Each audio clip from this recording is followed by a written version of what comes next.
Praise the lord. మన ప్రభువైన యేసుక్రీస్తు పరిశుద్ధ నామములో దేవుని ప్రియులైన మీ అందరికీ వందనాలు తెలియజేస్తున్నాను. విశ్వాసులారా, యేసునందున్నాము. విశ్వాసం ఉండాలి. క్రియలు పని చేయాలి. పరీక్షల్లో విశ్వాసం ఉండాలి. క్రియల్లో కూడా విశ్వాసం ఉండాలి. సరే, మాట తీరు ఎలా ఉంది? మనం ఎలా మాట్లాడుతున్నాం? మాటలతో ఎంత ప్రమాదం ఉందో తెలుసా? మన మాట ఎంత చక్కదైతే మనకంత దీవెన. మన మాట మనకెంత ప్రమాదాన్ని తెస్తుందో మాట్లాడే ముందు ఆలోచించాలి. అలాగే జ్ఞానం కావాలి. దైవ జ్ఞానం ఎంతో విలువైంది. ఆ జ్ఞానం ఎంత విలువైందో, అలాగే దేవుని ఆరాధిస్తున్న మన మాట తీరు ఎలాగుండాలో ఈ అధ్యాయం ద్వారా మనం నేర్చుకోబోతున్నాము. యాకోబు పత్రిక 3వ అధ్యాయం. ఈ అధ్యాయంలో మనం మన మాట తీరు, అలాగే పరలోకం నుండి వచ్చు ఆత్మీయ జ్ఞానం ఎలాంటిది అనే విషయాలు నేర్చుకుంటాము. అధ్యాయాన్ని శ్రద్ధగా వినండి. నోటి మాట ఎంతో జాగ్రత్తగా ఉండాలి. 3వ అధ్యాయం మొదటి నుంచి. నా సహోదరులారా, బోధకులమైన మనము మరి కఠినమైన తీర్పు పొందుదుమని తెలుసుకొని మీలో అనేకులు బోధకులు కాకుండుడి. ఆరంభంలో ఈ మాటలు చెప్తున్నాడు. బోధకులకు మరి కఠినమైన తీర్పు ఉంటుంది. ఎందుకంటే బోధకుడు తన జీవితానికి సంబంధించిన లెక్క అప్పజెప్పాలి. అదేవిధంగా తనకు ఏ గుంపు అయితే అప్పజెప్పబడిందో ఆ గుంపు యొక్క లెక్కలు కూడా దేవునికి చెప్పాలి. ఏ దేవుడిచ్చిన సంఘం, ఒక గుంపు, ఆ మంద విషయంలో సేవకుడు ఎంతో జాగ్రత్త కలిగి ఉండాలి. చక్కటి వాక్య ఆహారాన్ని అందించాలి. అన్ని వేళలా వారి కోసం, వారి అవసరతల కోసం పరామర్శించడం, ప్రార్థించడం, ఇలా ఎన్నో బాధ్యతలుంటాయి. వారు సాతానుకు దగ్గరవ్వకుండా, లోకంలో పడిపోకుండా దేవునిలో నిలపడం కోసం, వారి కోసం ఎంతో ప్రయాసపడాలి. మంద బాధ్యత అంటే విశ్వాసులైన వారి యొక్క లెక్క. అలాగే దేవునికి తన జీవిత లెక్క కూడా అప్పజెప్పుకోవాలి. కాబట్టి బోధకులంటే ఏదో సంతోషం, అందరూ గౌరవిస్తారు. అలాగనుకుని బోధకులమైపోదాం అనుకోకండి. తీర్పు ఉన్నదని గుర్తించి అనేకులు బోధకులుగా కాకుండా విశ్వాసులుగానే ఉండండి. సువార్త పని చెయ్యండి. 2వ వచనం నుంచి. అనేక విషయములలో మనమందరము తప్పిపోచున్నాము. ఎవడైనను మాటల యందు తప్పని ఎడల అట్టివాడు లోపము లేనివాడై తన సర్వ శరీరమును స్వాధీనమందుంచుకొన శక్తి గలవాడగును. విశ్వాసులారా, చూడండి, అనేక విషయాల్లో మనం సాధారణంగానే తప్పిపోతా ఉంటాం. తప్పిపోని వాడు ఎవరనుకున్నారు? ఎవరైతే మాటలందు తప్పిపోకుండా ఉంటారో, చక్కగా నిదానించి మంచి మాట తీరు కలిగి ఎవరైతే ఉంటారో వారంట లోపం లేని వారై సర్వ శరీరాన్ని స్వాధీనంలో ఉంచుకున్న వారు అవుతారంట. విశ్వాసులారా, చూసారా? మాట సర్వ శరీరాన్ని స్వాధీనంలో ఉంచుకున్నదా? స్వాధీనంలో ఉంచుకున్నాడా? అలాగే ఇతడు తన మీద తనకు నియంత్రణ గలవాడా? లేదంటే ఇతడు ఎట్టివాడు అనే విషయాన్ని అతని మాట పట్టిస్తుంది. మాట తీరును బట్టే, మనిషి యొక్క మాటను బట్టే మనిషి ఏంటో చెప్పగలుగుతాము. సరే, నీ నోటి మాట బావుందా? నీ శరీరం అంతా బావుంటుంది. నీ నోటి మాట బాలేదా? నీ శరీరానికి తెప్పులు తప్పవని చెప్పకనే చెప్తున్నాడు. ఇక వివరాల్లోకెళ్దాం. మాటలెంత ప్రమాదకరమో. 3వ వచనం. గుర్రములు మనకు లోబడుటకై నోటికి కళ్ళెం పెట్టి వాటి శరీరమంతయు త్రిప్పుదుము కదా! గుర్రాలు చూడండి. గుర్రం వేగంగా పరిగెడుతుంది. చాలా శక్తి కలిగి ఉంటుంది. యుద్ధ నాదాలను చూసి యుద్ధ శంఖాలు ఊదుతారు కదా! వాటికి కూడా యుద్ధం జడియదు, బెదరదు. దూసుకుపోతుంది. తన మీద ఎక్కిన వాడిని అతడు ఎలాంటి వ్యక్తి అయితే దాన్ని లోపరుచుకున్న విధానాన్ని బట్టి అదలా ముందుకు సాగుతుంది. అతని స్వాధీనంలో ఉంటుంది. సాధారణంగా యుద్ధాన్ని చూసి, ఆ యుద్ధ వాతావరణాన్ని చూసే గుర్రం బెదరదంటే, ఎక్కిన వాడిని అంతగా లెక్క చేయదు కదా! మరి ఎక్కినవాడు ఏం చేస్తాడు? నోటికి కళ్ళెం పెడతాడు. కళ్ళాన్ని పెట్టి దాన్ని తన చేతిలో పట్టుకొని ఇక దాన్ని జాగ్రత్తగా అదుపులో పెడతాడు. ఇక అప్పుడు ఏం చేస్తుందంటే, ఎక్కిన వాడి ఆలోచన మేరకు, అతన్ని నడిపించే మేరకే ఇక కదులుతుంది. చూసారా? అంత పెద్ద గుర్రం, అంత శక్తి గలది. యుద్ధానికే భయపడదని యోబు గ్రంథంలో మనం చదువుతాము. నీవు గుర్రాన్ని చూసావా? అది యుద్ధానికి వెళ్ళిపోతుంది. అది ఏ మానవుల యొక్క స్వరాన్ని, యుద్ధాలను అంతగా లెక్క చేయదు. అలాగ వెళ్ళిపోతుంది. మనకంత ధైర్యం ఉందన్నట్లుగా యోబుతో మాట్లాడతారు దేవుడు. ప్రియ విశ్వాసులారా, ఆలోచన చెయ్యండి. దేవునికి ఇష్టలుముగా మనం జీవించవలసిన అవసరత ఎంతైనా ఉందన్నప్పుడు, మనం కూడా ప్రతి విషయంలో అదుపు గలవారమై ఉండాలి. అంత గుర్రాన్నే ఒక కళ్ళెం చేత మనం అదుపు చేస్తున్నాము. సరే, మరో ఉదాహరణ. 4 వచనం. ఓడలను కూడా చూడండి. అవి ఎంతో గొప్పవై పెనుగాలికి కొట్టుకొని పోబడినను, ఓడ నడుపువాని ఉద్దేశము చొప్పున మిక్కిలి చిన్నదగు చుక్కాని చేత త్రెప్పబడును. ఓడ నాయకుడు, నడిపించే వ్యక్తి తన చేతిలో చిన్న చక్రం ఉంటుంది. చుక్కాని అంటాము. కారుకి స్టీరింగ్ వీల్ ఉంటుంది కదా! అలాగే ఓడకు కూడా. దాని ప్రకారమే అతడు ఆ ఓడను, అంత బలమైన పెద్దదైన ఓడను చూడండి, ఈవేళ మనం కొన్ని ఓడలు చూస్తా ఉంటాము. ఎంతో పెద్దగా ఉంటున్నాయి.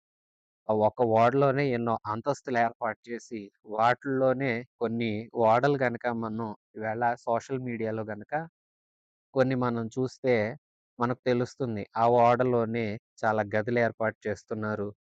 ఇంకా వినోదం కోసం కావాల్సిన ఏర్పాట్లు చేస్తున్నారు. తిండి కోసం ఇలాగ రకరకాల గదులు కట్టి అంతస్తులుగా సిద్ధం చేసుకున్నారు. ఓడలు కూడా ఒక చిన్న బిల్డింగ్ అంతగా తయారు చేసేస్తున్నారు. ఒక పెద్ద సైజ్ అపార్ట్‌మెంట్ అంతగా చక్కగా సిద్ధం చేసి వాటిని నడిపిస్తున్నారు. సరే, అంత పెద్దదైనా సరే, అది నడిపించే వాని చేతిలో ఉన్న ఆ చిన్న చుక్కాని చేత నడిపించబడుతుంది కదా! తను ఎటు కావాలంటే అటు వెళుతుంది కదా! చూసారా? అంత ఓడను కూడా చిన్నదాంతో అదుపు చేస్తున్నారు. కొంత మహా గుర్రాన్ని కూడా నోటికి కళ్ళెం పెట్టి అదుపు చేస్తున్నారు. అందుకే ముందే చెప్పాడు. నీ మాట అదుపులో ఉంటే నీ శరీరం కూడా అదుపులో ఉంటుంది. మాట అదుపులో లేకపోతే కష్టం. గుర్రాన్నైనా అదుపు చేయగలుగుతాము. ఓడలనైనా అదుపు చేయగలుగుతున్నాము. ఈవేళ చాలా వాటిని అరికట్టగలుగుతున్నారు. రోగాలను అరికట్టగలుగుతున్నారు. వైద్యం చాలా మెరుగైంది. ఈవేళ చాలా రకాల రోగాలకు మందులు కూడా ఉన్నాయి. అలాగే ఎన్నెన్నో సమస్యలు కూడా రాకుండా ముందుగానే అడ్డుకుంటున్నారు. వాతావరణం కూడా ముందుగానే అంచనా వేస్తున్నారు. కాబట్టి ప్రమాదాలు రాకుండా చూసుకోగలుగుతున్నారు. అన్నీ చేతనవుతున్నాయి గానీ, మనిషి తన్ను తాను నియంత్రించుకోలేకపోతున్నాడు. మనిషి నియంత్రించబడాలంటే అదుపు చేయవలసింది మాట. మాట అదుపులో ఉంటే మనిషి అదుపులోనే ఉంటాడు. 5వ వచనం. అలాగుననే నాలుక కూడా చిన్న అవయవం అయినను బహుగా అదిరిపడును. చూడండి, మనం మాట్లాడుతున్నంత సేపు నాలుక అదురుతానే ఉంటది. చిన్న అవయవం. చాలా చిన్నది. మన నోట్లో ఉంటుంది. కానీ అదెంత అదిరిపడుతుందో చూసారా? ఎంత కొంచెము నిప్పు ఎంత విస్తారమైన అడవిని తగలబెట్టును. యాకోబు రచనా శైలి చూడండి. మనకు ఒక పాఠాన్ని అర్థం చేయించడం కోసం ఎన్నెన్నో ఉపమానాలను ఎన్నెన్నో ఛాయ ఛాయగా చూపిస్తూ, పోలికగా చూపిస్తూ మనకు అర్థం చేయించే ప్రయత్నం చేస్తున్నాడు. గుర్రాన్ని కళ్ళెముతో ఎలాగ ఆపుతున్నామో, ఓడని చుక్కానితో ఎలాగ ఆపుతున్నామో, అలాగే మనం మన మాటల్ని, మన నోటిని అదుపులో పెట్టాలన్నాడు. ఇప్పుడు నాలుక చిన్న అవయవం అయినా ఎంత అదిరిపడుతుందో అని చెప్పడానికి, ఒక చిన్న నిప్పురవ్వ అడవినంతా తగలబెట్టేస్తుంది కదా! అలాగే చిన్న మాట మనిషి బ్రతుకునే తగలబెడుతుంది. 6వ వచనం. నాలుక అగ్నియే. నాలుక మన అవయవములలో ఉంచబడిన పాప ప్రపంచం. సర్వ శరీరమునకు మాలిన్యము కలగజేయును. ప్రకృతి చక్రమునకు చిచ్చు పెట్టును. అది నరకం చేత చిచ్చు పెట్టబడును.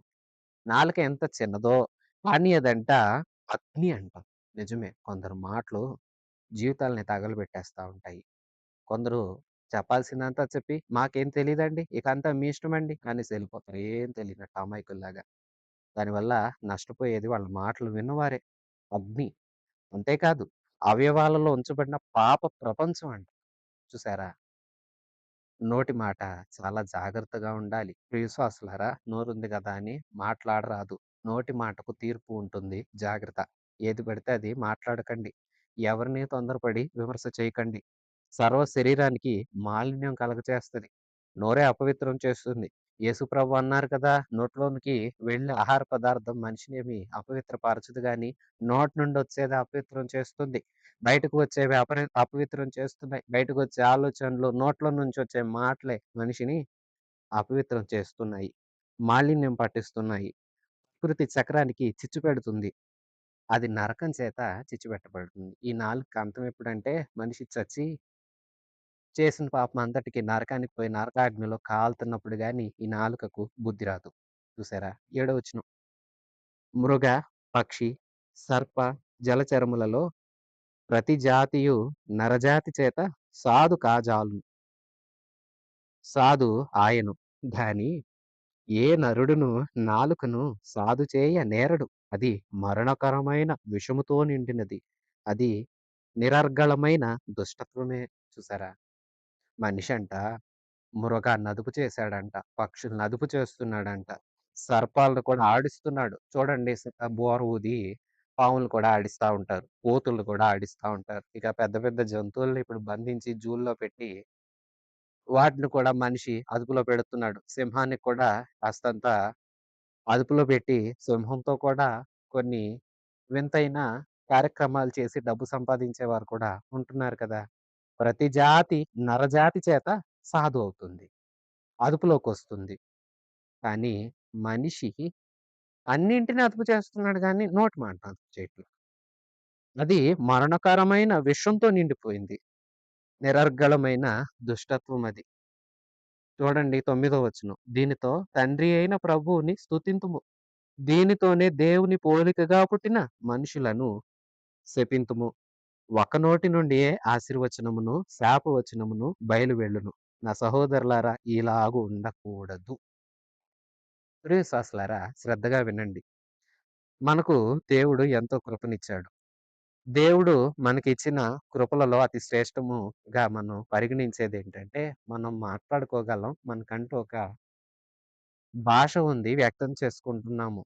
ఏ భాష వారైనా సరే అందరూ తమ భావాలను భాష ద్వారా వ్యక్తం చేయగలుగుతున్నారు. కానీ జంతువులకు భాష లేదు. ఒకే రకమైన శబ్దం. కుక్క ఉంటుంది. ఒకలాంటి అరుపునే అరుస్తుంది. కాకికి ఒకటే ఇయ్యబడింది. అలాగు జంతువుల్ని చూడండి. వాటిని ఏ క్రమంలో వాటికి ఏదైతే కలగజేయబడిందో దాన్నే వాటి జీవితం అంతా అవి కొనసాగిస్తాయి. దాని కూత మారదు. దాని పిలుపు మారదు. అరుపులో వ్యత్యాసం ఉండొచ్చు. ఒక్కొక్కసారి ఒక్కొక్కలాగా అరవచ్చు. మరొకసారి ఒకలాగా అరవచ్చు గానీ, ఆ పదమే, ఆ అరుపే. అంతే. అంతకు మించిన మార్పు లేదు. కానీ మనిషికి ఎన్నెన్నో మాటలున్నాయి. ఎంతైనా మాట్లాడగలడు. ఏమైనా చెప్పుకోగలడు. ఏమైనా చేయగలడు. ఈ మాట తీరు చాలా మంచిగా ఉంటే మనిషి అదుపులో ఉంటాడు. దీవించబడతాడు. నాలుకని ఎవరైతే స్వాధీనం చేసుకుంటారో వారు సర్వ శరీరాన్ని స్వాధీనం చేసుకున్నట్లంట. ఎందుకంటే ఈ మాట అదుపులో లేకపోతే ఈ మాటే పాపంలో పడేస్తుంది. ఈ మాటే మాలిన్యం అంటిస్తుంది. ఈ మాటే విషంతో నిండింది. ఈ మాటలే అగ్ని లాంటి మాటలు. బైబిల్ గ్రంథంలో కూడా మనం చదువుకుంటూ వెళితే తేనె పూసిన కత్తిలాంటి మాటలని, ఇంపైన మాటలని, వదరుబోతు మాటలని, గర్వపు మాటలని, మాటలు ఎన్నో రకాలుగా ఉన్నాయి. సామెతల గ్రంథంలో మనం చదువుతాము. మృదువైన మాట క్రోధాన్ని చల్లారుస్తుంది. నొప్పించు మాట కలహాన్ని రేపుతుంది. చూసారా? అంతేకాదు మరో విషయం మీతో చెప్పాలి. ఈ యాకోబు పత్రికను పాత నిబంధన పుస్తకాలలో సామెతల పుస్తకంతో పోలుస్తారు. ఎందుకంటే సామెతల గ్రంథంలో ఎలాంటి విలువైన జీవితానికి అవసరమైన మాటలున్నాయో, యాకోబు పత్రికలో కూడా అన్ని విషయాలు అంత అవసరమైన పాఠాలున్నాయి. పాత నిబంధన సామెతల గ్రంథం అదైతే, క్రొత్త నిబంధన సామెతల గ్రంథం యాకోబు పత్రికే. సరే ఇక వినండి. నాలుక చాలా చక్కగా వాడుకుంటే మనిషికి గౌరవం వస్తుంది. చూడండి నోరు మంచిదైతే ఊరు మంచిదవుతాది అంటారు పెద్దలు. కారణం ఏంటి? ఊర్లో వారు ఎవరు నాతో మంచిగా ఉండట్లేదు అంటారు కొందరు. కానీ వాస్తవానికి వీళ్ళ మాట తీరు కుదురుగా ఉండదు. భయపెట్టేలాగానో, ఎదుటి వాళ్ళని రెచ్చగొట్టేలాగానో, ఎదుటి వాళ్ళకి కోపం తెప్పించేలాగానో కొందరు మాట్లాడతారు. అందుకే వారితో ఎవరు స్నేహం చేయరు. అటు వారిని కదపడానికి ఇష్టపడరు. పైగా వారంటారు, "మాతో ఎవరు మాట్లాడరండి. ఏంటో ఈ ఊరే మంచిది కాదండి. ఈ జనాలే మంచోళ్ళు కాదంటారు." వాస్తవానికి మాట తీరు కుదురులేనిది వీళ్ళకి కదా! ఆరంభంలోనే చెప్పారు. మాట తీరు జాగ్రత్త. తీర్పు ఉంది జాగ్రత్త. ప్రియ విశ్వాసులారా, ఇది నరకం చేత చిచ్చు పెట్టబడుతదంట. నాలుకకు అది చేసిన ప్రయత్నాలన్నిటికి చివరికి శాస్తి జరిగేది ఎక్కడంటే నరకంలోనే. ఇప్పుడు కాలుతా ఉంటది. ప్రియ విశ్వాసులారా, నోరుంది కదా అని మాట్లాడితే తీర్పు తప్పదు. ఊరకే కూడా ఏది అనొద్దు. ఉదాహరణకు బైబిల్ గ్రంథంలో మనం చూస్తాము. ఒకానొక దినాన దావీదు తప్పు చేశాడు. తప్పును ఒప్పుకుంటాడేమో అని దేవుడు కూడా మౌనంగానే ఉన్నాడు. ఇంచుమించు 6 మాసాల పాటు దావీదు ఊరియాని చంపించి, తన భార్యతో తప్పు చేసి, ఆ తప్పు బయట పడకూడదని ఊరియాని కూడా చంపించేశాడు. ఇదంతా ఎవరికీ తెలీదనుకున్నాడు దావీదు. ఒప్పుకుంటాడేమో అని దేవుడు కూడా చూసాడు. దావీదు ఒప్పుకోల. ఇక దేవుడే ఇతన్ని ఒప్పించాలని సేవకుడిని పంపించాడు. నాతాను వచ్చాడు. కథ చెప్పాడు. నాయనా, ఒక పేదవాడికి ఒకే గొర్రెపిల్లుంది. కానీ ధనికుడికి 100 గొర్రెలున్నాయి. కానీ ధనవంతుడి ఇంటికి అతిథొచ్చాడు. అతిథిని సంతోషపెట్టాలని పేదవాడి గొర్రెపిల్లను చంపేశాడు. దానితో వంట చేసి తన మిత్రుడికి వడ్డించాడు అని చెప్పేసరికి దావీదు కోపగించుకొని, ఎవడంత కఠినాత్ముడు? వాడు చేసిన పనికి 4 గొర్రెపిల్లలు వాడివ్వాలి. అసలు వాడు జీవించడానికి హక్కు లేడు. అంత కిరాతకుడా? అంత కఠినాత్ముడా? ఇట్లాగంతా మాట్లాడేస్తా ఉన్నాడు. సేవకుడన్నాడు దావీదు, "ఇది నువ్వు కదా! కథ రూపంలో చెప్పాను గానీ, నేను చెప్పింది నీ చరిత్ర కాదా? ఇశ్రాయేలు 12 గోత్రాల మీద రాజుని చేశాడు దేవుడు నిన్ను. నువ్వు అడుగుంటే నీకేదైనా ఇచ్చేవాడు. నువ్వు చేసిన పాపమేంటి?" అలాగంతా మందలించేసరికి చాలా పశ్చాత్తాపపడ్డాడు. సరే, నోటి మాట అలా పోయిందనుకున్నారా? మీరలాగ అనుకోకండి. దావీదు 4 గొర్రెపిల్లలు ఇవ్వాలన్నాడుగా. నిజంగానే తన కడుపున పుట్టిన నలుగురు బిడ్డల్ని కోల్పోయాడు. ఒకరి తర్వాత ఒకరిని, ఒకరి తర్వాత ఒకరిని, ఒకరి తర్వాత ఒకరిని. కారణం ఏంటి? చిన్న మాటే గదా! అనేస్తే పోయింది అనుకుంటున్నారా? తప్పు. మాటకు తీర్పు ఉంటది. ప్రతి మాట ఎదురొచ్చి సమాధానం చెప్తది. తొందరపడి ఎవరిని విమర్శ చేయవద్దు. వారు వినట్లేదు కదా అని గాని, లేదంటే ఎదుటివారిని ఏదో మనమే గొప్ప అన్నట్లుగా ఎదుటివారిని తప్పుగా చిత్రీకరించడానికైనా ఊరికే నోరుంది కదా అని మాట్లాడ వీలు లేదు. నోటి మాటకు లెక్క అప్పజెప్పాల్సొస్తుంది. నోటి మాట విషయంలో కూడా అందుకే ప్రార్థించుకోవాలి. దేవా! నా మాట ద్వారా కూడా ఏమన్నా తప్పిపోయున్నా క్షమించండి. ఎందుకంటే విస్తారమైన మాటలలో దోషముంటుందని లేఖనాలు సెలవిస్తున్నాయి. మాట జాగ్రత్త. నోటి మాట అదుపులో ఉండాలి. సరే, ఒకానొక సందర్భంలో ఇలాగ జరిగిందంట. ఒక త్రాగుబోతు వ్యక్తి దారిలో ఉన్నాడు. నడుస్తా ఉన్నాడు. అయితే ఒక వ్యక్తి బస్ తోలుతూ ఉన్నాడు. చాలా సేపు హార్న్ కొట్టాడు. ఇంకా వినిపించుకోకపోయేసరికి "జరుగు, జరుగు, లేదంటే ఊరుకోను" అన్నాడు. ఈ త్రాగుబోతు వ్యక్తి అన్నాడు, "నువ్వేం చేస్తావు? నువ్వు నిజంగా మగాడివైతే నన్ను గుద్దేయి చూద్దాం" అన్నాడు. మరి బస్సోడు ఊరుకుంటాడా? మరది ఆలోచించండి. బస్సువాడు అలాగే నిజంగానే గుద్దేశాడు. ఏం జరిగింది? చచ్చిపోయాడు. నోటి మాట ప్రమాదాన్ని తెచ్చిపెడుతుంది. ఇది వాస్తవంగా జరిగిన సంఘటనే. ఆలోచన చేయండి. మాటలు రెచ్చగొడతాయి. అలాంటి మాటలు మాట్లాడకూడదు. మాట పొదుపుగా ఉండాలి. మంచి మాటలు మాట్లాడాలి. ధైర్యం చెడని వారి దగ్గరికెళ్ళండి. ధైర్యపరిచే మాటలు మాట్లాడండి. కృంగిపోయి ఉన్న వారి దగ్గరికెళ్ళండి. వారి మనసుకు ఉల్లాసం కలగచేసే మాటలు మాట్లాడండి. చాలా జాగ్రత్త. మాట ఔషధం లాంటిది. బాగు చేయగలదు.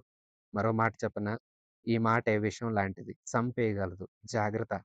ఔషధంగా వినియోగించావో నీ ద్వారా కుటుంబాలే కట్టబడతాయి. లేదంటే మరో రకంగా వినియోగిస్తే కుటుంబాలు కాదు, జీవితాలు, కుటుంబాలు, ఇంకా చెప్పాలంటే కొందరి మాటల వల్ల వర్గాలే చీలిపోయే ప్రమాదం ఉంది. అందుకే మాట జాగ్రత్తగా ఉండాలి. నోటి మాటకు ఎంతో ప్రాధాన్యత ఉంది. మనం విశ్వాసులము. విశ్వాసయుక్తమైన మాటలు మాట్లాడాలి. దేవునికి ఇష్టమైన పిల్లల్లాగా ఉండాలంటే మన దేవుడు మంచి దేవుడు. మాట్లాడే మాట మంచిది. యేసు ప్రభు సంభాషణ, సంభావనలు చూడండి ఎలా పిలిచాడో, ఎదుటివారిని ఎలా సంబోధించేవాడో మీరొకసారి ఆలోచన చేశారా?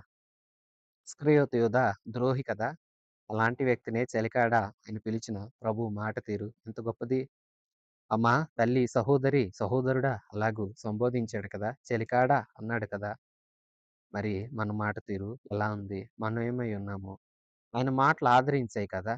దుఃఖపడువారు ధన్యులు. వారి దుఃఖం నుండి ఓదార్పు పొందుతారు. ఇలాంటి మాటలు ఆయన నోరు తెరిచి మాట్లాడుతుంటే, ఆయన ఉపమానాలు ప్రసంగిస్తుంటే గంటల సేపైనా అలా కూర్చొని విన్నారంటే ఎంత అద్భుతమైన మాటలాయనవి. ఆ యేసయ్యని ఆరాధిస్తున్నా, నీ మాట ఎలా ఉంది? చూసారుగా స్పష్టంగా చెప్తూ ఉన్నాడు 9వ వచనంలో.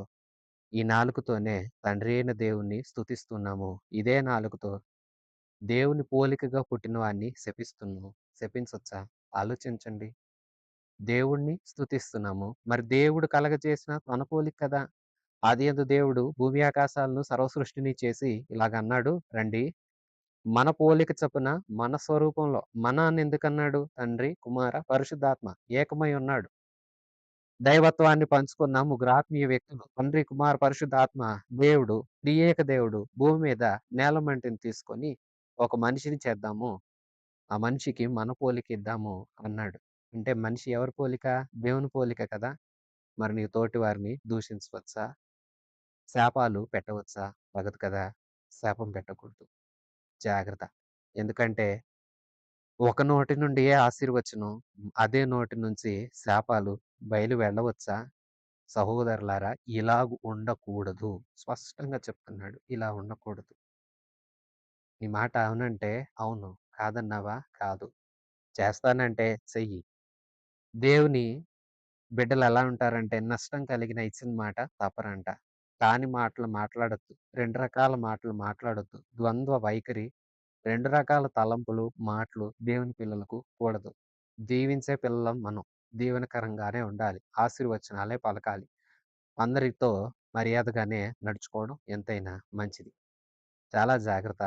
నోటి మాట పదునైనది. ఇది గుండెలను సైతం కోసి, మనిషిని ఉన్న పళాన కృంగతీసి చాలా నిరుత్సాహంలో పడిపోయేలాగా చేయగలదు. నోరు అదుపులో ఉంటే మనిషి తన శరీరాన్ని కాపాడుకోగలడు. ఏ తప్పు, ఏ లోపం లేనివాడిగా ఉంచుకోగలడని లేఖనంలోనే మనం చదివాం. ఆరంభ వచనాల్లో ఆ మాటలున్నాయి. మీరు కూడా మీ మాట జాగ్రత్తగా ఉండండి. 11వ వచనం నుంచి నీటి బుగ్గలో ఒక్క జల నుండియే తీయని నీరును, చేదు నీరు ఊరునా? నా సహోదరులారా, అంజూరపు చెట్టున ఒలీవ పండ్లైన, ద్రాక్ష తీగలను అంజూరపు పండ్లైన కాస్తాయా? అటువలే ఉప్పు నీళ్ళలో నుండి తీయని నీరు ఊరవు. ఆలోచించండి. మరికొన్ని పోలికలు చెప్తున్నాడు. ఒక నీటి బుగ్గ, ఒకే నీటి బుగ్గలో నుండి ఉప్పు నీరు, మంచి నీరు వస్తాయా? రావు కదా! చేదు నీరు, పాడైపోయిన నీరు అలాగుండవు కదా! ఒక అయితే తాగుగుండా ఉంటాయి. అయితే ఉప్పుగా ఉంటాయి. అయితే చప్పగా ఉంటాయి. అయితే తియ్యగా ఉంటాయి. అంతేగాని ఒక, ఒక గ్లాస్ తాగితే ఒకలాగా, మరొక గ్లాస్ తాగితే ఇంకోలాగా, ఒక నీరే అన్ని రకాల రుచులివ్వదు కదా! అలాగే ఏ చెట్టుకి ఆ పండ్లే కాస్తాయి. అంజూరపు చెట్టుకి అంజూరపు చెట్లే, ఒలీవల చెట్టుకి ఒలీవ చెట్లే. ద్రాక్ష తీగలకు అంజూరాలు కాయవు కదా! ఆలోచించండి. ఉప్పు నీళ్ళులో నుండి తీయని నీళ్ళు రావు కదా! మనం కూడా మంచి కోసం వినియోగించాలి మన మాటలు. ఔషధంలాగా పని చేయగలగాలి. మనం ఎదుటివారిని ఆదరించాలి, ప్రేమించాలి. ఎదుటివారికి మేలు చేసే వారంగా ఉండాలి.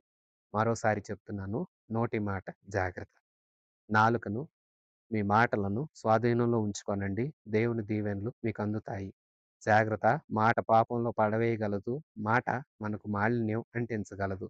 మాలిన్యం, పాపం అంటుకోకుండా చక్కటి మాట తీర గలవారై ముందుకు సాగాలి.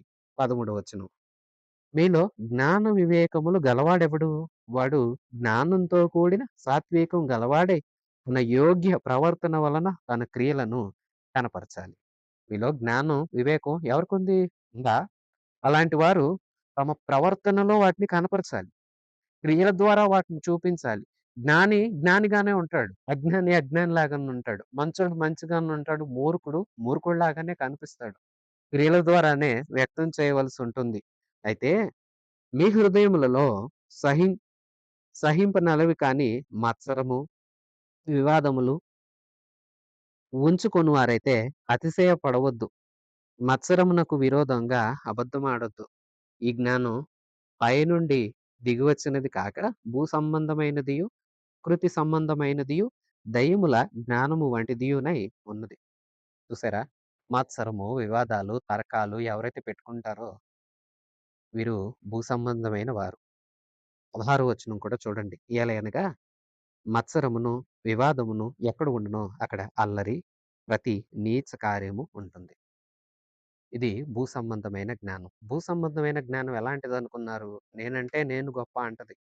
ఎవరన్నా వారికన్నా ఇంకా కొంచెం గొప్పగా కనిపిస్తే మత్సరపడతది. వివాదాలు పెట్టుకుంటది. తర్కాలుంటాయి. అల్లరుంటుంది. ఎందుకంటే లోక సంబంధమైన జ్ఞానం ఇది.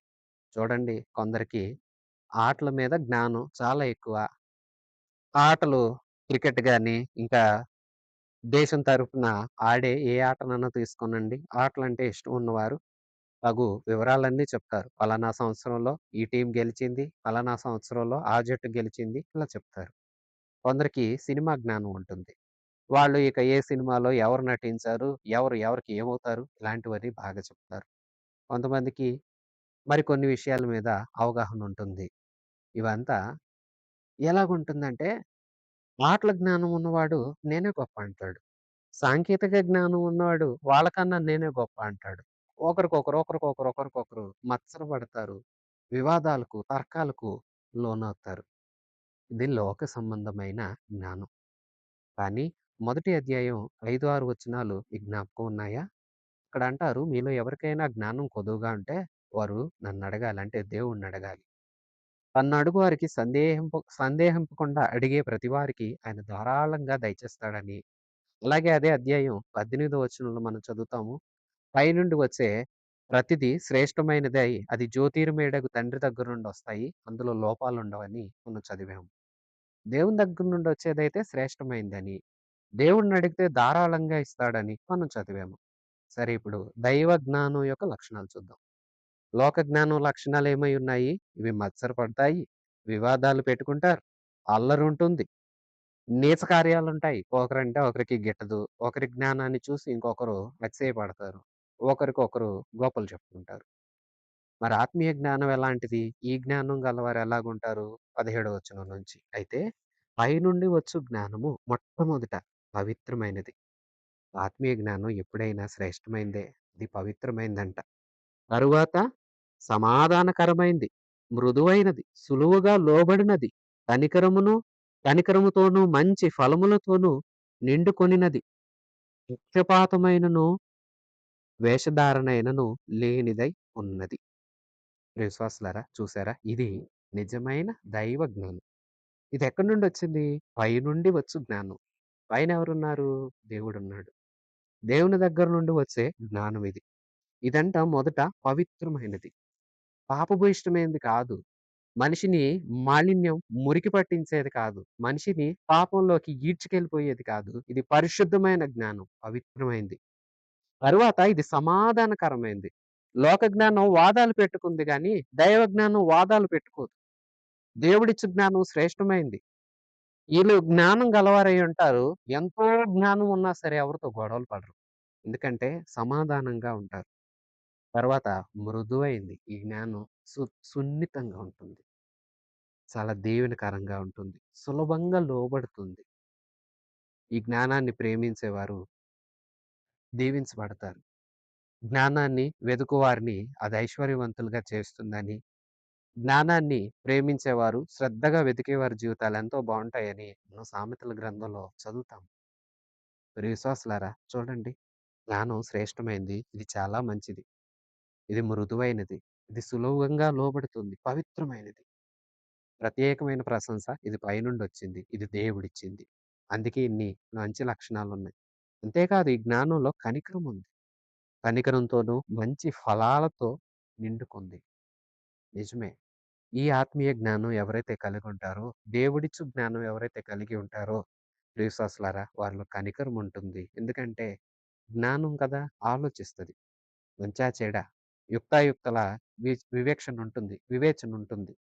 ప్రియవిశ్వాసులారా ఆలోచించండి. మంచి ఫలాలు పండిస్తుంది. నిజమే గదా! జ్ఞానం లేని మూర్ఖుడుంటాడు. రూ. 1,00,000 ఇచ్చినా వృధా చేస్తాడు. జ్ఞానం గలవాడుంటాడు. పెట్టుబడిగా 500 ఇచ్చినా వృద్ధి చేసుకుంటాడు. ఫలాలు సంపాదిస్తాడు. ఫలిస్తాడు. వర్ధిల్లుతాడు. మరి ఆలోచించండి. ఈ జ్ఞానానికి మరో మాట చెప్తున్నారు. పక్షపాతం ఉండదు, వేషధారణ ఉండదు. పక్షపాతం ఉండదట, వేషధారణ ఉండదట. 18వ వచనం, నీతి ఫలము సమాధానము చేయువారికి సమాధానమందు వెతుకుబడును. నీతి ఫలాన్ని ఇస్తుంది. సమాధానంగా ఉండాలని కోరుకునే వారికి సమాధానమందు ఇది దొరుకుతుంది. దైవ జ్ఞానం. ఈ జ్ఞానం మీకు కావాలా? కావాలంటే అడగమంటున్నాడు ప్రభు. మొదటి అధ్యాయం 5, 6 వచనాలను మీరు తర్వాత కూడా ఒకసారి చదువుకోండి. చాలా స్పష్టంగా వ్రాయబడి ఉంది. అడగండి. ఆయన ఎవరిని గద్దించడు. సందేహింపకుండా అడిగే ప్రతి వారిని సందేహింపకుండా అడగటం అంటే, నా ప్రభువువి నీవు ఇస్తావు అని నిజంగా ఎవరైతే నమ్ముతారో వాళ్ళకి ఎంత జ్ఞానం కావాలంటే అంత ధారాళంగా ఇస్తాడు. చదువుకుంటున్న విద్యార్థులారా, చాలా వినయ మనస్కులై దేవుని దగ్గర అడగండి. ప్రభువు మాకు మంచి జ్ఞానం ఇవ్వండి. ప్రతి సబ్జెక్టు మాకు నేర్పించండి. మేము మంచి స్థానంలో మా తరగతిలో నిలిచేటట్లుగా దైవ జ్ఞానం మాకు కావాలి అని అడగండి. ఎందుకంటే పైనుండి వచ్చే ఈ జ్ఞానం అయితే మీ తోటి ఇతర స్నేహితుల్లాగా ఇది గొడవ పడదు. పవిత్రతను కోరిద్ది. అప్పుడు మీరు పరిశుద్ధంగా ఉంటారు. ఈ జ్ఞానం కోరుకున్నారా? మీకు పరిశుద్ధత ఉంటుంది. ఈ జ్ఞానం కోరుకున్నారా? మీరందరితో సమాధానంగా ఉంటారు. ఈ జ్ఞానం మృదువుగాను, సులభంగా పెద్దలకి, గౌరవించదగిన వారందరికీ చక్కగా లోబడుతుంది. ఈ జ్ఞానం కనికరంగా ఉంటుంది. మిమ్మల్ని కూడా కనికర మనస్కులుగా మారుస్తుంది. మంచి ఫలాలు మీ ద్వారా ఫలిస్తుంది. అంటే మీరు ఉన్నతమైన స్థితిలోకి హెచ్చింపబడతారు. ఇందులో పక్షపాతం ఉండదు. ఎవరి మీద చిన్న చూపుండదు. వేషధారణ అసలే వేయదు. ఇది మంచి జ్ఞానం. ఈ మంచి జ్ఞానం కలవారైతే మీరు దీవించబడతారు. మీరు మంచిగా ఉంటారు. ఫలాలు ఫలిస్తారు. ఉన్నతమైన ఈవుల్ని పొందుకోగలుగుతారు. నా ప్రియ సహోదరి, సహోదరులారా, ఈ జ్ఞానం ప్రతి వారికి కావాలి. పైన నోటి మాటను గురించి చెప్పి క్రిందకొచ్చి జ్ఞానం అంటాడేంటి గ్రంథకర్త అనుకున్నారా? మరి ఏది మాట్లాడాలో తెలియాలంటే జ్ఞానం కావాలిగా. అందుకే చెప్తున్నాడు. మరి లోక సంబంధ జ్ఞానం అంటే అది కొట్లాడుకునేదిలాగా, పోట్లాడుకునేదిలాగా, అతిశయపడేదిలాగా ఉంది. మరి ఈ జ్ఞానం ఇది పైనుండొచ్చింది కదా! ఇది దేవుడిచ్చింది కదా! అందుకే దేవునికి దగ్గర చేస్తుంది. దేవుని పిల్లల్లాగా మనం బ్రతికిస్తుంది. కాబట్టి మన మాట చెడుగా ఉండదు. మన చూపులు చెడుగా ఉండవు. మన పనులు పాడవవు. ఇంకా చెప్పాలంటే ప్రశంసించబడతాము, ఆనందిస్తాము. నా ప్రియ సహోదరి, సహోదరులారా, యాకోబు పత్రిక 3వ అధ్యాయం మీరిప్పటి వరకు విన్నారు. మొదటి భాగంలో చూసాము నోటి మాట. మాట అదుపుగా ఉంటే శరీరం బావుంటుంది, ఆరోగ్యం బావుంటుంది. చెడ్డ మాటలు పలకకుండా తమ నోటిని కాచుకోవాలని దైవలేఖనాలు సెలవిస్తున్నాయి కాబట్టి మాట బావుంటుంది. మాట బావుంటే శరీరం బావుంటుంది. శరీరం బావుంటే జీవితం బావుంటుంది. మరి మాట బావుండాలంటే ముందటి అధ్యాయంలో నేర్చుకున్నట్లుగా మన పనులు బాగుండాలంటే, అంతకన్నా ముందటి అధ్యాయంలో నేర్చుకున్నట్లుగా పరీక్షల్లో గెలవాలంటే కావాల్సింది జ్ఞానం. ఏ జ్ఞానం కావాలి? 2 జ్ఞానాలున్నాయి. మొదటి జ్ఞానం అదంట ఒకటి లోక సంబంధమైనది, ప్రకృతి సంబంధమైనది, దెయ్యాల జ్ఞానం లాంటిదంట అది. ఇది చెడ్డది. అది గొడవలు పెడతది. అది కలహాలు రేపుతది. అది చెడ్డది గనక చెడ్డ కార్యాలతోనే, నీచ కార్యాలతోనే అది మిళితమై ఉంటుంది. మరి రెండో జ్ఞానం ఉంది. ఇది పైనుండి వచ్చే దైవ జ్ఞానం. ఈ జ్ఞానం మీకుండాలి. మనందరికీ ఉండాలి. ప్రభువుని అడిగితే ఇవ్వను అన్నాడంట. ధారాళంగా ఇస్తాడంట. అయితే వింటున్న విశ్వాసి విశ్వాసంతో అడుగు. ఇస్తాడో లేదో, నాకు కూడా ఇస్తాడో లేదో అలాగనొద్దు. నీవు మంచి మనస్సుతో అడిగితే నీకు మెండైన జ్ఞానం ఇస్తాడు. ఆ జ్ఞానం చేత నువ్వు ఉన్నతమైన స్థానంలోకి వెళ్ళగలుగుతావు. ఈ జ్ఞానం కావాలని ప్రతివారు దేవుణ్ణి కోరండి. మరోసారి చెప్తున్నాను నోటి మాట జాగ్రత్త. ప్రభు ఈ మాటలు ప్రతివారి హృదయాలు స్థిరపరిచి మహిమ కలిగిన ఆయన రాకడకు మనందరినీ సిద్ధపరచునుగాక. ఆమెన్. మన ప్రభువైన యేసుక్రీస్తు కృప, తండ్రి అయిన దేవుని పరమ ప్రేమ, పరిశుద్ధాత్మ దేవుని సన్నిధి సహవాసం మనందరికీ సదాకాలం తోడై ఉండి నడిపించునుగాక. ఆమెన్. God bless you.